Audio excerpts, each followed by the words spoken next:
Hello friends, welcome to my channel simple B and BPSC CTET से संबंधित previous year question की series चल रही है और इस क्रम में हम आज करने वाले हैं सीटीपी से संबंधित प्रश्नोत्तर जो कि आपके ऑनलाइन एग्जाम्स में पूछे गए हैं। 2021 में जो आपका कोरोना के पश्चात जो परीक्षा हुआ था, ऑनलाइन हुआ था और उसमें जो क्वेश्चंस पूछे गए हैं, बहुत सारे शिफ्ट में एग्ज़ाम कंडक्ट हुआ था।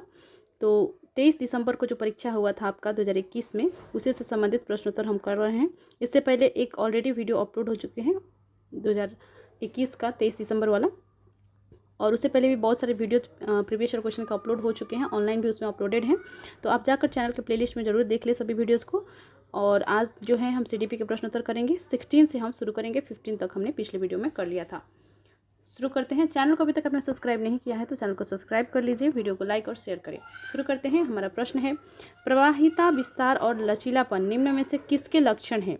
अहम केंद्रीकरण, बाह्य अभिप्रेरणा, सृजनात्मकता, पर्यात्मक स्थिरता। तो जो प्रभाविता जो होते हैं, विस्तार होती है, लचीलापन होती है, ये सभी जो है क्या है, पॉजिटिव आपका लक्षण है। तो निम्न में से किसके लक्षण हो सकते हैं? तो आपका करेक्ट आंसर इसमें हो जाएगा सृजनात्मकता का ये लक्षण होता है। ऑप्शन नंबर 3 आपका करेक्ट हो जाएगा। नेक्स्ट है, अस्थिजन्य समस्याओं वाले विद्यार्थियों के समावेशन हेतु क्या जरूरी है? तो देखिए, जो अस्थिजन्य समस्या होते हैं उसके अंतर्गत जो है आपका ऑर्थोपेडिक समस्या वाले जो बच्चे हैं वो आते हैं। तो वो ऐसे समस्या वाले विद्यार्थियों के समावेशन हेतु क्या जरूरी है? आपके ऑप्शन से मानकीकृत पाठ्यक्रम, अध संरचना, अधिगम्यता, अधिकारियों का सख्त दृष्टिकोण, विशेष स्कूलों में स्थापन। तो देखिए, मानकीकृत पाठ्यक्रम, आपका कभी भी मानकीकृत वर्ड आपका दिखे तो आप जो है इस ऑप्शन को नेगेटिव समझ जाइएगा, क्योंकि मानकीकृत ऑप्शन जो है वो नेगेटिव होता है। अध संरचना, अधिगम्यता, अधिकारियों का सख्त दृष्टिकोण गलत होता है। विशेष स्कूलों में स्थापन नहीं। जो सामान्य स्कूल है सभी में उसी को जो है समावेशी शिक्षा को जो है बढ़ावा दिया जाना है। तो सामान्य स्कूल में जो है सबको शिक्षा मिलनी चाहिए। और देखिए यहाँ पे, तो अध संरचना, अधिगम्यता जरूरी है अस्थिजन्य समस्या वाले विद्यार्थियों के लिए। ठीक है, करेक्ट हो जाएगा आपका ऑप्शन नंबर 2। नेक्स्ट देखते हैं, पठन वैफल्य को निम्न में से किस वर्ग में सम्मिलित किया जाता है? अधिगम विकारों का बहुक्रम, हल्की मानसिकता, मंदता, मनोसामाजिक विकारों का बहुक्रम, बाल्यावस्था की सामान्य ज्ञानक अक्षमता। तो देखिए, पठन वैफल्य यानी कि जो बच्चे जो है पढ़ने में असमर्थ हैं, जो पढ़ना जो है ठीक से नहीं पढ़ पा रहे हैं, और जो आमतौर पर हम कहते हैं डिसलेक्सिया से ग्रसित बच्चे जो होते हैं उनमें पठन वैफल्य पाए जाते हैं। यानी कि वे जो है पढ़ना नहीं सही से, किताब में लिखा हुआ कुछ भी वर्ड्स है उनको उल्टा पढ़ देते हैं, वाज को 100 पढ़ देंगे इस तरह से। तो वे जो है किसी भी चीज़ को जो है अच्छे से पढ़ नहीं पाते हैं, पठन वैफल्य उनमें पाई जाती है। तो पठन वैफल्य को निम्न में से किस वर्ग में सम्मिलित किया जाता है? तो आपके ऑप्शन से अधिगम विकारों का बहुक्रम, हल्की मानसिक मंदता, मनोसामाजिक विकारों का बहुक्रम, बाल्यावस्था की सामान्य ज्ञानक अक्षमता। तो देखिए, आपका हो जाएगा अधिगम विकारों का बहुक्रम। ऑप्शन नंबर 1 आपका सही हो जाएगा। डिसलेक्सिया से ग्रसित बच्चों में जो है अधिगम विकारों का बहुक्रम पाया जाता है। ऑप्शन नंबर 1 आपका सही हो जाएगा। नेक्स्ट है, निम्न में से कौन सा समावेशी अध्यापन का सिद्धांत नहीं है? समावेशी अध्यापन का सिद्धांत जो है नहीं है, आपसे पूछा गया है। आपके ऑप्शन से समता, पृथकीकरण और लेबलिंग, विभिन्नता हेतु व्यवस्था अनुकूलन, वैयक्तिक विविधताओं को अपनाना। तो देखिए, कौन सा जो है समावेशी अध्यापन का जो है सिद्धांत नहीं है? तो आपका इसमें करेक्ट आंसर जो होगा वो हो जाएगा आपका पृथकीकरण और लेबलिंग। बच्चों में जो है यदि आप पृथककरण करेंगे किसी आधार, मान लीजिए उनकी प्रतिभा के आधार पर या उनकी कमजोरी के आधार पर या सामाजिक आर्थिक पक्ष के आधार पर, यदि आप उनको अलग करते हैं, लेवल देते हैं बच्चों को, तो ये जो है आपका गलत होता है। तो समावेशी अध्ययन के लिए जो है ये सिद्धांत सही नहीं है। ऑप्शन नंबर आपका 2 सही हो जाएगा। पृथकीकरण और लेबलिंग करना गलत है। नेक्स्ट देखते हैं, कुम्हार समुदाय से आने वाले बच्चे मात्रा संख्या के संरक्षण से पहले द्रव्यमान संरक्षण सीख लेते हैं। तो जो कुम्हार समुदाय के बच्चे जो होते हैं वो मात्रा संख्या से पहले जो है क्या सीख लेते हैं? भार यानी कि द्रव्यमान संरक्षण सीख लेते हैं। तो आपके तर्क देखिए क्या दिया गया है, कारण दिया गया है, अधिगम और विकास एक सामाजिक सांस्कृतिक संदर्भ में रूपायित होता है। तो देखिए आपका एकदम सही है ये कथन, और कारण भी सही है, क्योंकि कुम्हार समुदाय से जो बच्चे होते हैं वो जल्दी जो है क्या सीखते हैं, द्रव्यमान संरक्षण सीख लेते हैं। और इसके कारण यही है कि उन्होंने जो है बचपन से ही उसी माहौल में रहे हैं वो, और उस चीज़ को जो है वो आसानी से सीख पाए हैं। क्योंकि बच्चे जो है क्या कैसे सीखते हैं, सामाजिक सांस्कृतिक माहौल से जो है सीखते हैं। तो ऑप्शन नंबर आपका इसमें देखिए, ऑप्शन देख लेते हैं, ए और आर दोनों सही है। ए सही व्याख्या कर रहा है, आर सही व्याख्या करता है ए की। ऑप्शन नंबर 1 ही आपका इसमें करेक्ट हो जाएगा। नेक्स्ट है क्वेश्चन नंबर 21, जब छात्र एक व्यवहार को अवलोकन द्वारा सीखते हैं तो इस प्रक्रिया का प्रथम चरण क्या होता है। जो बच्चे जो होते हैं एक व्यवहार को अवलोकन द्वारा सीखते हैं, बच्चों जो है दूसरे के व्यवहार को अवलोकन करते हैं, तब ऑब्जर्व करते हैं, तब जाकर जो है क्या करते हैं, वो सीखते हैं उस चीज़ को। ठीक है, तो इस प्रक्रिया का प्रथम चरण क्या होता है आपको बताना है।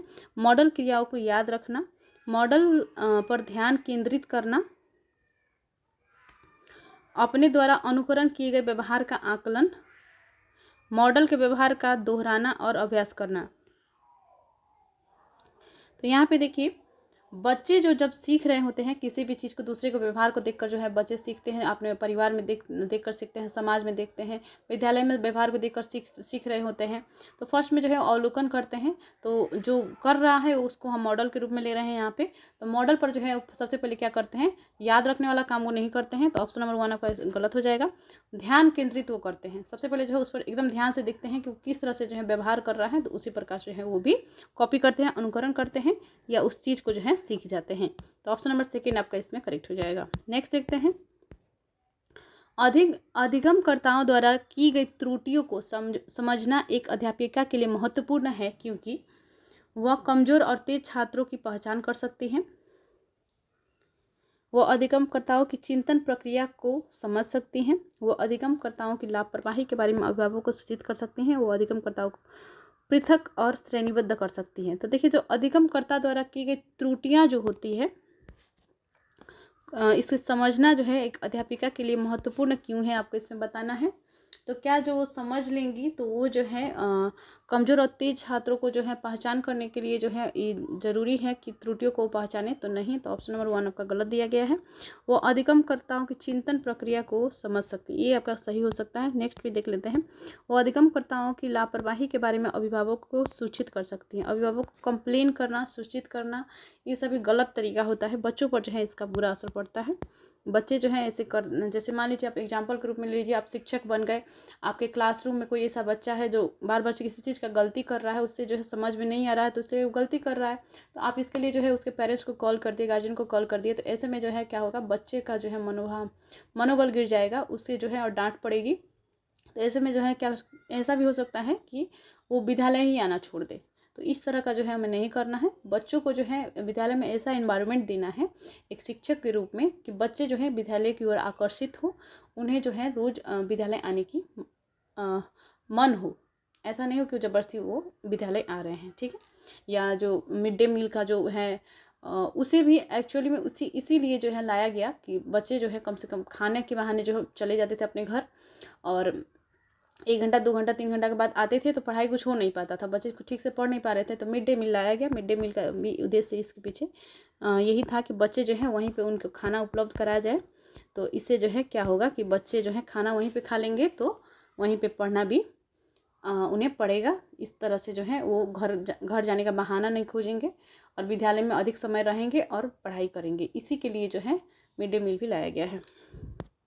तो आप एक शिक्षक के रूप में आपका भी मुख्य उद्देश्य यही होना चाहिए। तो बच्चा यदि गलती कर रहा है तो आपको जो है उनके अभिभावक को सूचित नहीं करना है, ये आपका ऑप्शन गलत है। नेक्स्ट देखते हैं, वो अधिगमकर्ताओं को पृथक और श्रेणीबद्ध कर सकती है, नहीं, पृथक और श्रेणीबद्ध नहीं करना है, ये भी आपका ऑप्शन गलत है। तो देखिए इसमें करेक्ट जो होगा आपका सेकेंड ही पॉजिटिव है, वो अधिगमकर्ताओं की चिंतन प्रक्रिया को समझ सकती हैं।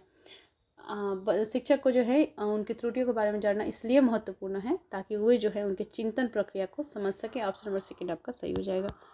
नेक्स्ट है,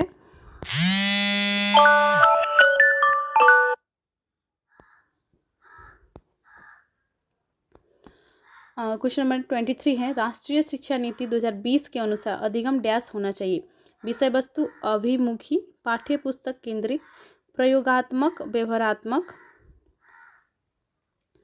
तो यहाँ पे देखिए राष्ट्रीय शिक्षा नीति 2020 के अनुसार जो है अधिगम जो है क्या होना चाहिए, विषय वस्तु अभिमुखी नहीं, पाठ्य पुस्तक केंद्रित भी नहीं होना चाहिए, आपका ऑप्शन गलत है। ये जो है आपका होना चाहिए प्रयोगात्मक होना चाहिए, व्यवहारात्मक नहीं। ऑप्शन नंबर 3 आपका सही हो जाएगा। बच्चे जो है खुद से करके सीखने के ऊपर जो है NEP 2020 ने जोर दिया है। इससे जो है बच्चे क्या करेंगे कि आसानी से सीख सकेंगे। समूह गतिविधि पर जोर दिया है। बाल केंद्रित शिक्षा के लिए जो है बढ़ावा देने को कही गई है। समावेशी शिक्षा को बढ़ावा देने की बात कही गई है NEP 2020 में।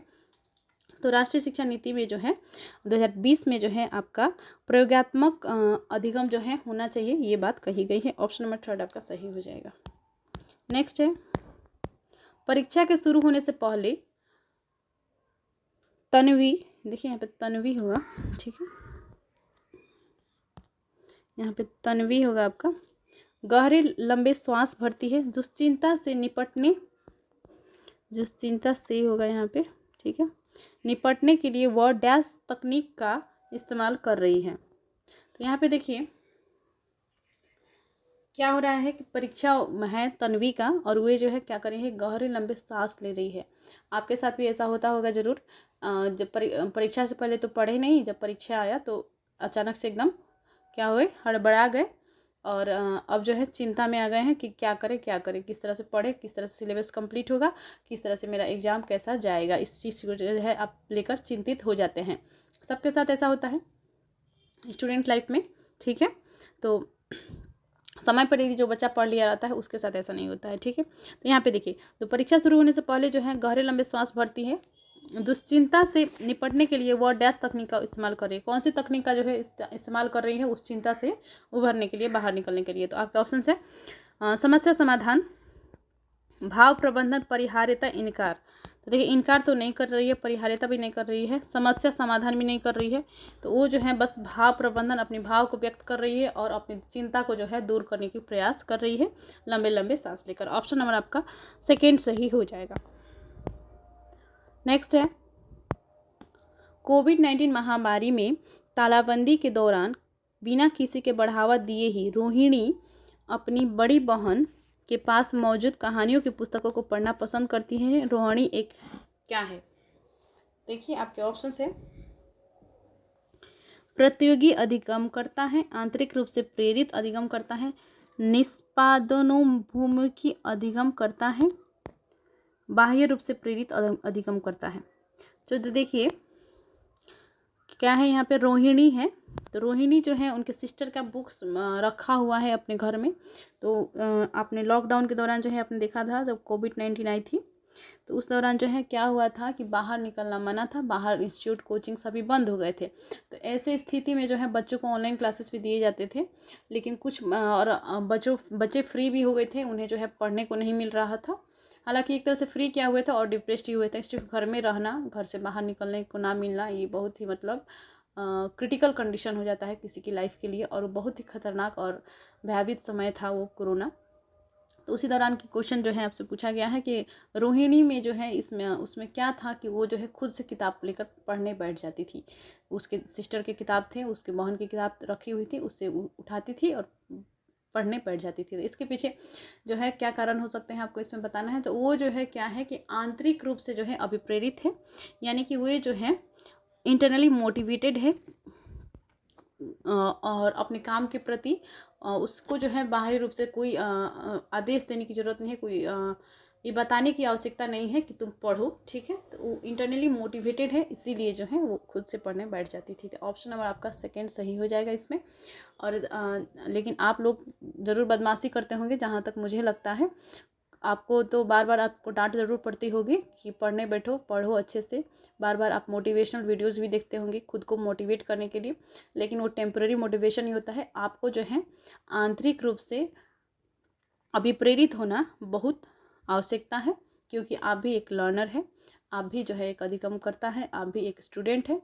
तो इस इसलिए जो है यदि आप इंटरनली मोटिवेटेड है अपने काम के प्रति, तो आपको किसी को बताने की आवश्यकता नहीं पड़ेगी कि ये कर वो कर, ये सब बताने की किसी को आवश्यकता ही नहीं पड़ेगी। ठीक है, तो ऑप्शन नंबर सेकेंड आपका इसमें करेक्ट हो जाएगा। नेक्स्ट है, बच्चों द्वारा ग्रहित वैकल्पिक संकल्पनाएं और भ्रांतियां क्या दर्शाती है? अधिगम अक्षमता, कृषि संप्रत्यय विशेष के बारे में अंतर्ज्ञान विचार, आधारहीन विचार, संकल्पना का स्थायी ठहराव। तो यहाँ पे देखिए, जो बच्चों द्वारा ग्रहित वैकल्पिक संकल्पनाएं और भ्रांतियां जो है ये क्या दर्शाती है? तो ये जो है आपका दर्शाती है किसी संप्रत्यय विशेष के बारे में अंतर्ज्ञान विचार को जो है दर्शाती है। ऑप्शन नंबर सेकेंड आपका सही हो जाएगा। नेक्स्ट है क्वेश्चन नंबर 27, निम्न में से कौन सी शैक्षणिक योजनाएं एक प्राथमिक स्तरीय कक्षा के लिए प्रभावकारी है? संकल्पना मानचित्रों का इस्तेमाल, अमूर्त से मूर्त संकल्पनाओं की ओर बढ़ना, विविध सामग्रियों का प्रावधान होना, कहानियों और छात्र पंजिका का इस्तेमाल। तो देखिए यहाँ पे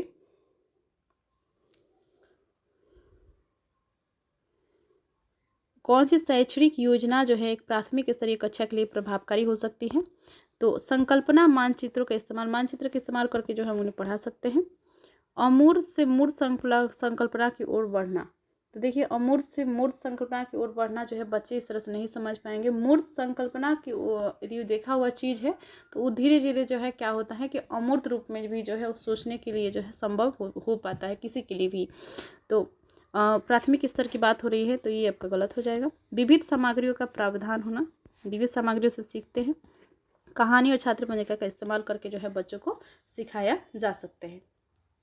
तो इसमें देखिए करेक्ट हो जाएगा आपका ऑप्शन नंबर सेकेंड, 1, 3 और 4। ठीक है, सेकेंड आपका नहीं होगा इसमें, तो ऑप्शन नंबर सेकेंड सही है। देखते हैं नेक्स्ट, एक प्राथमिक शिक्षिका अपने छात्रों को सभी जानकारियों को कम से कम 5 बार अपनी कॉपी में लिखने के लिए कहती है।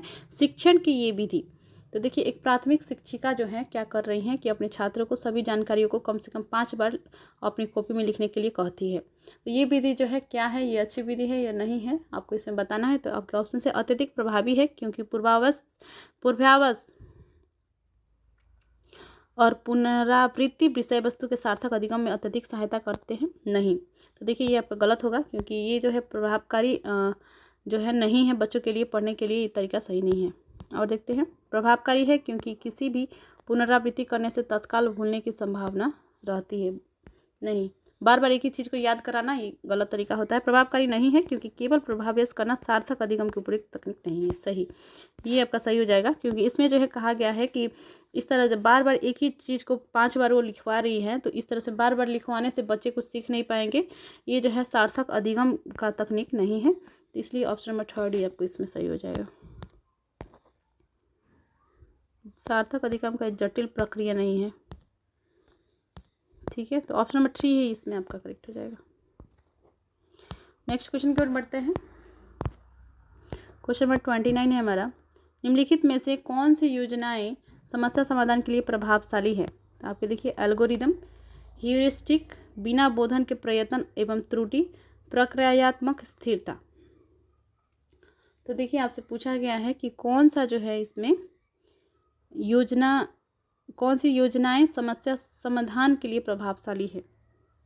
समस्या समाधान के लिए जो है कौन सा प्रभावशाली है, तो आपका हो जाएगा यहाँ पे एल्गोरिदम हो जाएगा, ह्यूरिस्टिक भी हो जाएगा, बिना बोधन के प्रयत्न एवं त्रुटि नहीं, प्रक्रियात्मक स्थिरता नहीं। यहाँ पे आपका करेक्ट हो जाएगा ऑप्शन नंबर सेकेंड, 1 और 2 होगा, एल्गोरिदम और ह्यूरिस्टिक्स। ठीक है, क्वेश्चन नंबर 30 है, इस वीडियो का लास्ट क्वेश्चन होगा। निम्न में से कौन सा क्रियाकलाप सीखने में बच्चों के उनके पूर्व ज्ञान का उपयोग नहीं करता? कौन सा क्रियाकलाप जो है सीखने में बच्चों के उनके पूर्व ज्ञान का उपयोग नहीं करता है? रटंत स्मृति, मस्तिष्क उद्दीलन, स्कीमा सक्रियता, संकल्पना मानचित्रण। तो इसमें जो है देखिए आपका जो पूर्व ज्ञान का उपयोग नहीं करता, ये आपका हो जाएगा रटंत स्मृति, याद करना। ये जो है इसमें जो है आप पूर्व ज्ञान आप रटने से जो है कुछ याद बस उसका लाइन्स याद रहते हैं, उसमें से एक्चुअल जो नॉलेज आपको मिलना चाहिए, बच्चे को मिलना चाहिए, वो नहीं मिल पाता है।